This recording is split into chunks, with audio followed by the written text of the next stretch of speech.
about it like that until I came to the truth. They were looking at that way. You know what I'm saying? There's a lot of other camp they teach on. Hold on, we back on. We back on. We back on. Hold on real quick. Start back at Psalms. Get that point off of that.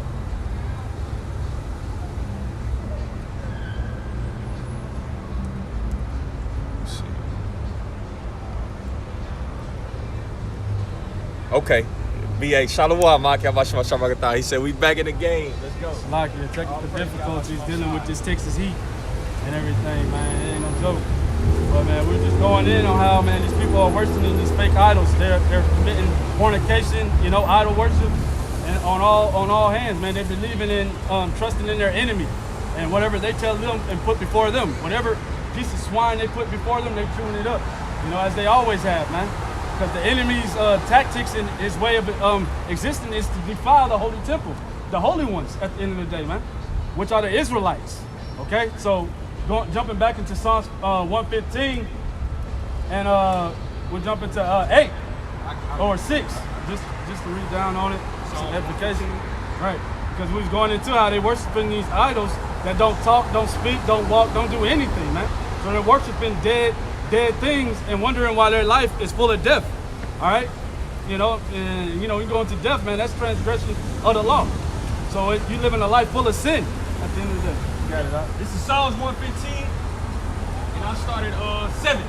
They have hands, but they handle not. Feet have they, but they walk not. Neither speak they through their throat. 8. They that make them are like unto them. So is everyone that trusteth in them. O Israel, trust thou in the Lord. He is their help and their shield. That's right, man. So they that make them are like unto them. So you're in that dead-like state, man. All right, you're just like whoever you're following at the end of the day. So if you're following after Yahawaha Ba Yahawashi, as that scripture just said, man, he is our shield, he's our buckler, he is our way. All right, he is what give us life at the end of the day, right? Because man, those who follow after Yahawaha Ba Yahawashi are lively stones. The rest of these people are dead while they live it, you know. That's the point on that. And we can jump back into Zechariah 1. You can read 4 again, but you know, keep it going. This is Zechariah chapter 1 and verse 4. Be ye not as your fathers, right, unto whom the former prophets have cried, saying, Thus saith the Lord of hosts, turn ye now from your evil ways, right, and from your evil doings, your sin. It says, but they did not hear, nor hearken unto me, saith the Lord. Your fathers, where are they? Right. And the prophets, do they live forever? Right. But my words and my statutes, which I commanded my servants the prophets, did they not take hold of your fathers? And they returned and said, like as the Lord Yahawaha Ba of hosts have thought to do unto us, according to our ways, right, and according to our doings, so hath he dealt with us. Come on, man. So there's more evidence to show that, man. Nothing that the Lord said is just saying. Everything he says is going to accomplish, you know, all the words that he said will accomplish what they set out to do, you know? Right? Because, man, hey, so the prophets came out and they prophesied unto these wicked nations, the wicked nation of Israel, and told them that, man, if you don't listen, all right, you won't be delivered by the said perils that are coming upon you. That's getting ready to come to bring that correction, all right? So they didn't take heed to the instructions, so they perished, you know, at the end of the day, man. They was killed, destroyed, and thrown into captivity, okay? Alongside the prophets, you know, the prophets, they were put in captivity, but the judgment wasn't as severe as those that did not hearken. Jeremiah, he said, even thou shalt discontinue from thy heritage. Right. So the prophets, we all went into captivity, but the first fruits that elect, you know, they will be gifted with the Holy Spirit and the understanding of knowing why we went through that situation and knowing what's about to occur down the line because of what? Our doings and our actions. See? So through Yahawashi, you know, hey, blessed is the man whom the Lord imputeth not iniquities. Through his blood, we're going to be found blameless, Lord willing, without fault, without guile before his throne.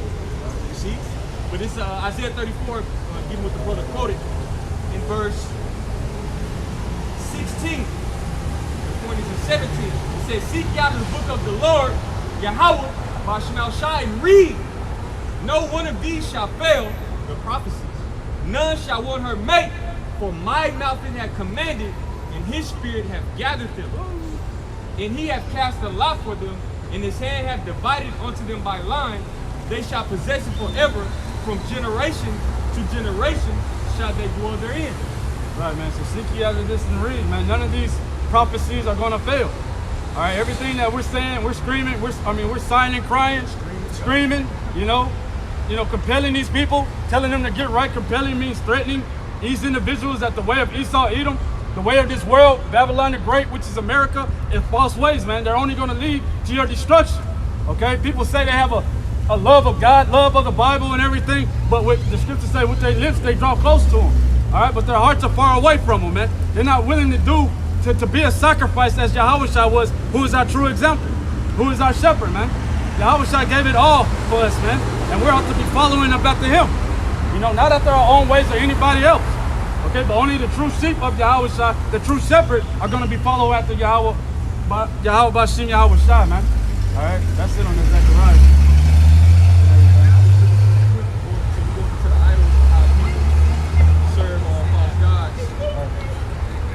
Real quick, Wisdom of Solomon, chapter 12. Or unless you have something. No, okay. Okay, this is Wisdom of Solomon, chapter 12. Matter of fact, 14, 15, 16.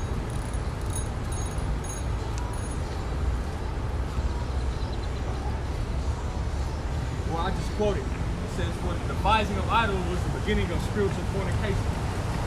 All right? The devising of idols was the beginning of spiritual fornication. It's a Wisdom of Solomon. I can't think of it right now.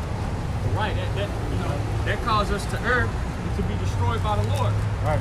Serving these false idols, which we're going into, which Esau's coming with another idol. He's coming with an idol. Right. You know, a major idol, just like Daniel. When Nebuchadnezzar made that image, he commanded at the sound of the sextrop, the dulcimer. He wanted everybody to bow down. And this is what Esau is going to do again. He's coming with that MOTB, which is prophesied in Revelation 13. And which leading up to that, the world is going to be in chaos and mayhem, bro. Right. And he's going to present that MOTB as a factor of solution. This is the answer to all your problems. All your money, your identification is going to be right here. You want to eat, right. You want to play the game still, you want to have a job, it's going to be on this chip. You see? This is real quick. And that is a literal thing. Right. Because, man, this is what this is leading up to at the end of the day, man, as it always has been leading up to. Esau Edom knows he has but a short time out here ruling. All right, he knows that, man, we are the righteous rulers and we're coming into it. Yeah, okay. And then, man, hey, it's going to be definitely destruction. He wants us to be subjugated up under him. All right? He wants us basically to be defiled at the end of the day and meet that same fate that he's going to meet, you know, which is going into slavery and being destroyed, but ultimately being destroyed, man, for not choosing our power. Yeah, this is Wisdom of Solomon 14 in verse 9. Wisdom of Solomon 14 and 9. For the ungodly and his ungodliness are both alike hateful unto the Most High. Got it, I took it right now. It said 10. For that which is made shall be punished together with him that made it.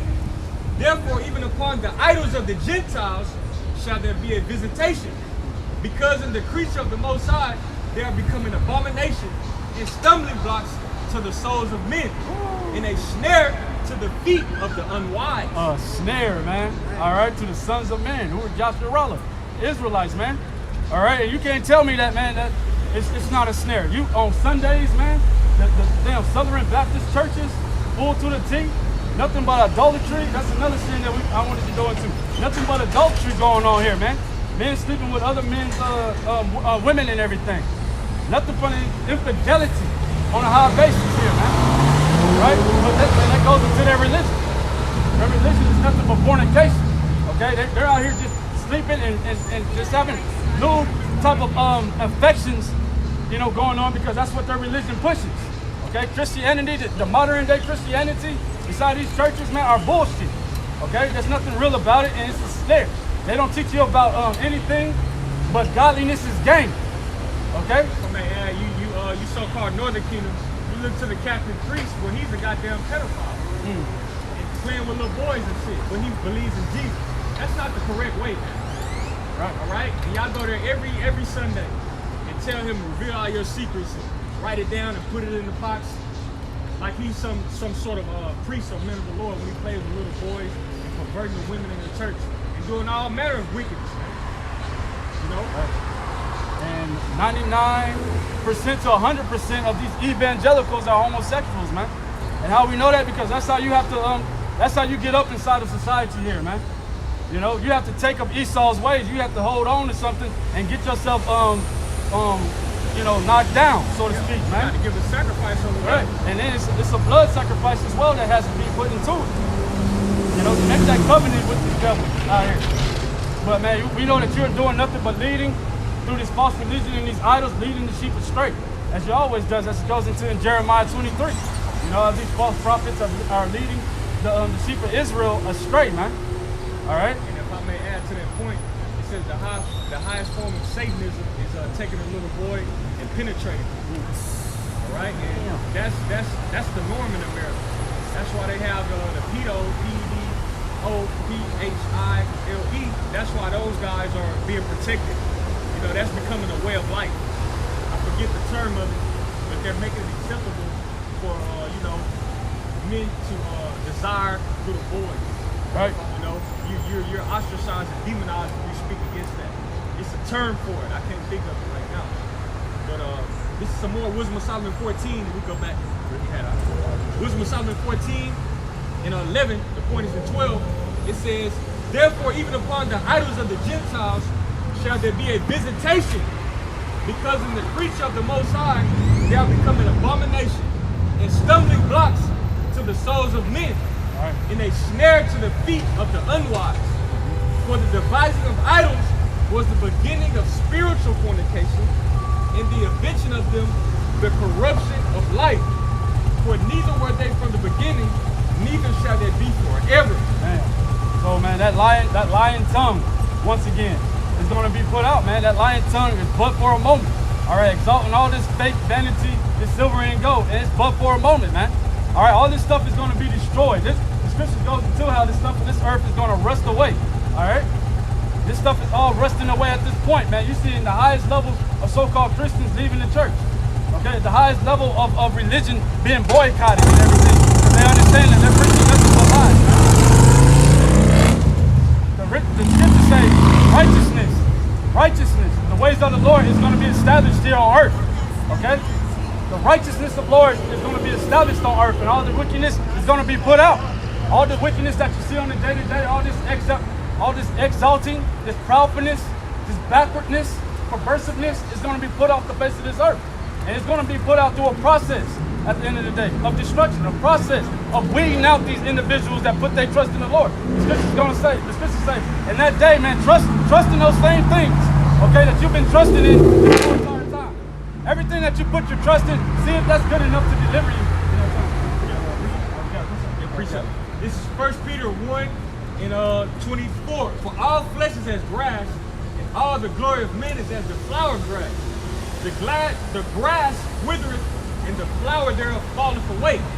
But the word of the Lord endureth forever. And this is the word which by the gospel is preached unto you. So like the brother going into, this is what's going to stand, the gospel, prophecy, judgment, right? The kingdom of heaven being established, the tabernacle of David, the governing body of the next kingdom being built right now and being, you know, going into the clouds, being changed and coming back down and ruling upon earth. This is what's going to endure forever, man. This word. Right? All these false idols and these gods and these shit that you people believe in. Referring to, I believe in Judges. All right? People say in their affliction they shall seek me early. But the Lord's going to tell them, no, go trust in the gods and who you boasted in. And who you so-called receive gain in. All right? And the prophets are going to